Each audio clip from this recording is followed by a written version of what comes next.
அடிக்கடி மக்கா மதீனாவுக்கு போகிறதுனால அதிகமாக எனக்கு மனசில் வரக்கூடிய ஒரே நபித்தோழர் வந்து முஸஅப் பின் உமைர் ரலியல்லாஹு அன்ஹு.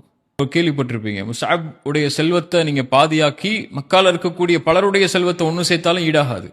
அவ்வளவு பெரிய செல்வந்தர் அவர். காலையில் ஒரு ஆடை, மாலை ஒரு ஆடை, இரவு ஒரு ஆடை, காலை உணவு, மதிய உணவு, இரவு உணவு அப்படின்னு வறுமை இருக்கும்போது கூட நறுமணங்களை பூசிக்கொண்டு தெருக்களில் நடக்கும்போது மாலை வரை நறுமணம் இருக்கக்கூடிய அளவுக்குள்ள விலை உயர்ந்த எல்லா ஆடைகளும் வசதிகளும் உள்ள ஒரு தோழர் அல்லாஹ்வுடைய தீனை ஏற்றுக்கொண்ட ஒரே காரணத்துக்காக வீட்டை விட்டு துரத்தப்படுறாரு.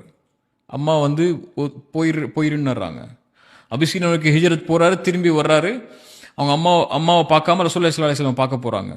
இப்போ அம்மா கூப்பிட்டு கேட்குறாங்க, நான் ஒன்று பெற்றிருக்கேன், வளர்த்துருக்கேன், நீ என்ன ரசூல்லாங்கிற ஒரு முஹம்மதுங்கிற ஸல்லல்லாஹு அலைஹி வஸல்லம் வந்ததுக்கப்புறம் அவரை நீ சந்திக்க போகிற அளவுக்கு முக்கியமாயிட்டாரா? இதுக்கப்புறம் உனக்கும் எனக்கும் தொடர்பு இல்லைங்கிறாங்க.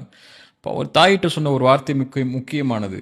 அவர் சொன்ன, தாயே, நீங்கள் என்னை வந்து ஒரு வயிற்றுடைய இருளிலிருந்து, கருவறையுடைய இருளிலிருந்து என்னை வெளியே கொண்டு வந்திருக்கீங்க.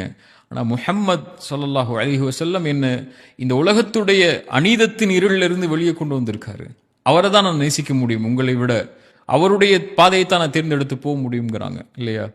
ரசூலுல்லாஹி ஸல்லல்லாஹு அலைஹி வஸல்லம் மதீனாவுக்கு போகிறதுக்கு முன்னாடியே மதீனாவுக்கு இஸ்லாமிய சாம்ராஜ்யம் அமைகிறதுக்குள்ள அடித்தளத்தை அமைத்து யூதர்கள் பலரையும், அன்சாரிகள் மதீனாவாசிகள் பலரையும், மதீனாவாசிகளுடைய தலைவர்கள் பலரையும் அல்லாஹ்வுடைய தீன் பக்கம் இணைச்சு ரசூல்லா வரதுக்கு முன்னாடியே மதீனாவுக்குள்ள இஸ்லாமிய சாம்ராஜ்யத்துக்குள்ள அடித்தளங்களை வச்சு ரசூல்லா வந்த உடனே அரண்மனைக்குள்ள, ஒரு அரசவைக்குள்ள, ஒரு மிகப்பெரிய நாற்காலிக்குள்ள அமர வைக்கிற மாதிரி அல்லாஹ்வுடைய தூதர் அமர வச்சதுக்குரிய அடிப்படையே முஸஅப் தான் ரலியல்லாஹு அன்ஹு. ஆனால் அந்த முஸஅப் மதீனாவுக்கு உள்ள அந்த இஸ்லாமிய ஏற்புக்கு எல்லாத்துக்கும் காரணமாகி உஹதுடைய போர்க்களத்தில் மரணமாகிறார். ரசூலுல்லாஹி ஸல்லல்லாஹு அலைஹி வஸல்லமுக்கு முன்னாடி முஸஅபுடைய ஜனாசா கொண்டு வரப்படுது. தேம்பி தேம்பி அல்லாஹ்வுடைய தூதர் அழுகிறாங்க ஹம்சாவுடைய ஜனாசாவுக்கு அப்புறம். ஏன்னா முஸஅபோடு அல்லாஹ்வுடைய தூதருக்கு இருந்த நெருக்கம் அவ்வளவு நெருக்கம். அதுவும் ரசூலுல்லாஹி ஸல்லல்லாஹு அலைஹி வஸல்லமுடைய தோற்றத்தை ஒத்த தோற்றம் மாதிரியே இருப்பார் முஸஅப்.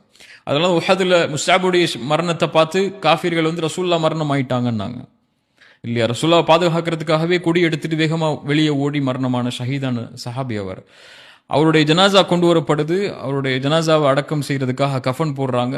அவருடைய காலை மூடினால் தலை தெரிந்தது, தலையை மூடினால் கால் தெரிந்தது. எப்படி செல்வந்தவரா வாழ்ந்தவர் அல்லாஹ்வுடைய தீனை ஏற்றுக்கொண்ட ஒரே காரணத்துக்காக ஒரு நிலைமை முழுவதுமா தலைகீழா மாறிடுது.